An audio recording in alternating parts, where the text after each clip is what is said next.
আজকের ভিডিওতে মাধ্যমে আমরা এসআইসিআই অর্থাৎ সিম্পল ইন্টারেস্টের এগুলা টাইপ শিখব। চলো দেরি না করে ভিডিও স্টার্ট করা যাক। তো সিম্পল ইন্টারেস্টের যে ইন্টারেস্ট আমরা বের করি সেটার ফর্মুলা হচ্ছে I is equal to PTR by 100। এখানে আই হলে ইন্টারেস্ট, পি মানে প্রিন্সিপাল অর্থাৎ যেটা মূলধন, আর মানে রেট অফ ইন্টারেস্ট অর্থাৎ সুদের হার, আর টি হচ্ছে সময় টাইম। পি এবং আর যদি ধ্রুবক থাকে অর্থাৎ নির্দিষ্ট থাকে তাহলে আমরা বলতে পারি পি ভ্যারিজাস টি। সুদ এবং সময়ের সঙ্গে সরলানুপাত। সময় সময় যদি বাড়ে তাহলে সুদের পরিমাণও বাড়বে। তো এই কনসেপ্টের ওপর কাজে লাগিয়ে আমরা একটা পার্টিকুলার অঙ্ক শিখব। তো চলো অঙ্কর মাধ্যমে দেখা যাক। প্রথম অঙ্ক বলে দিয়েছে সরল সুদে একটি টাকার পরিমাণ 3 বছরে 4 গুণ হয়ে যায়, তাহলে 90 বছরে কত গুণ হবে? 3 বছরে 4 গুণ মানে কি, আমাদের প্রিন্সিপাল যদি 100% হয় কিংবা 100% আমরা একও ধরে নিতে পারি, তাহলে এই প্রিন্সিপাল অর্থাৎ মূলধন এবং ইন্টারেস্ট মিলে সেটা 400% হয়ে যায়। মানে 4 গুণ বলে দিয়েছে, 4 গুণ বলে দিয়েছে, তার মানে 400% হয়ে যায়। অর্থাৎ আমরা যে ইন্টারেস্ট, সেই ইন্টারেস্টটা পাই কত? আমরা যে ইন্টারেস্টটা পাই 400 থেকে যদি 100 বাদ দিই তাহলে হচ্ছে 300%। মানে ইন্টারেস্ট আমরা পাই 300%। তো আমরা 300% যদি পাই তাহলে দেখো প্রিন্সিপাল আমরা 100% অর্থাৎ 1 যদি থাকে তাহলে সেটা কিছু সময়ের পরে, কত সময়ের পরে? 30 বছর। 30 বছর পরে সেটা 3% হয়ে যায়। আমাদেরকে কত পার্সেন্ট করতে হবে? সেটাকে 90 বছর।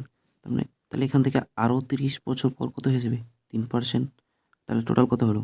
3, 3, 6 আর কি 7, টোটাল 7% হলো। কিন্তু আমাদেরকে কী বলেছে? আরও 30 বছর। তাহলে 30, এখানকার 30 বছর আর এখানকার 30 বছর, তাহলে 60 বছর। তাহলে আরও 30 বছর যাবে, তাহলে আরও 3% বেড়ে যাবে। তাহলে 30, এখানকার 30, এখানকার 30 আর এখানকার 30, তাহলে 90 বছর। তাহলে কত পার্সেন্ট হয়ে গেল আমাদের? তাহলে হয়ে যাবে, এখানে 1 ছিল, মূলধন ছিল 1, 3 হয়ে গেছে, তার মানে এখানে 400%। তারপরে এখানে আবার 3 হয়ে গেছে, তাহলে কত হবে?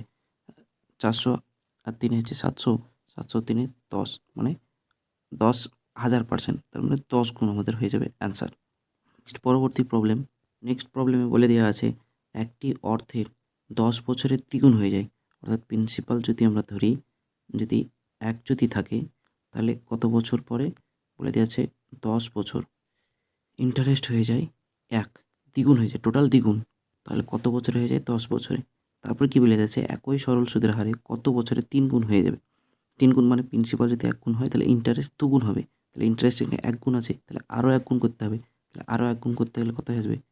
টোটাল দেখো, এবার টোটাল দেখো, এখানে 1 ছিল 2, 1 আর 1 2 আর 1 3, মানে 300% আমাদের হয়ে গেছে।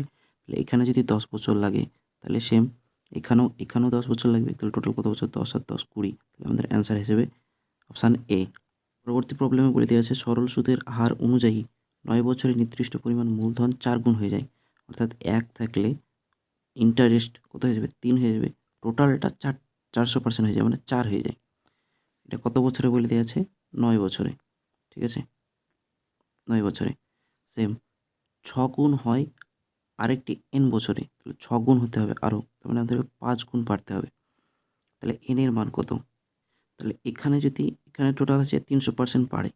300% যদি বাড়ে তাহলে 1% বাড়তে কত সময় লাগবে? যদি সিম্পল ইন্টারেস্ট, তাহলে 9/3, মানে 3 বছর বাড়বে। আমাদেরকে টোটাল বাড়াতে হবে কত? মানে 3 বছরে,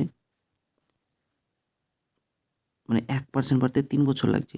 আমাদেরকে টোটাল করতে হবে 6%। তারপরে ইন্টারেস্ট আমরা পাবো 5 গুণ। তাহলে এখানে 9 বছরে আমরা 3 গুণ পাচ্ছি। তাহলে আরও 1 গুণ, মানে 1 বাড়লে কত হয়ে যাবে?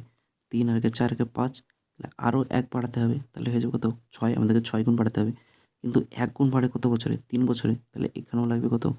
3 ইয়ার, এখানেও 3 ইয়ার। তাহলে টোটাল আমাদেরকে বের করতে বলেছে তাহলে 9, 3 12, 12 3 কত? 15। তাহলে আমাদের অপশান হয়ে যাবে অপশান ডি। নেক্সট পরবর্তী প্রবলেমে কি বলে দেওয়া আছে? এটা বলে দেওয়া আছে যদি সরল সুদের বিনিময়ের করা একটি অর্থ 8 বছরে 3 গুণ হয়ে যায় তাহলে 12 বছরে কত গুণ হবে? এবার কত গুণ হবে সেটা বের করতে বলেছে।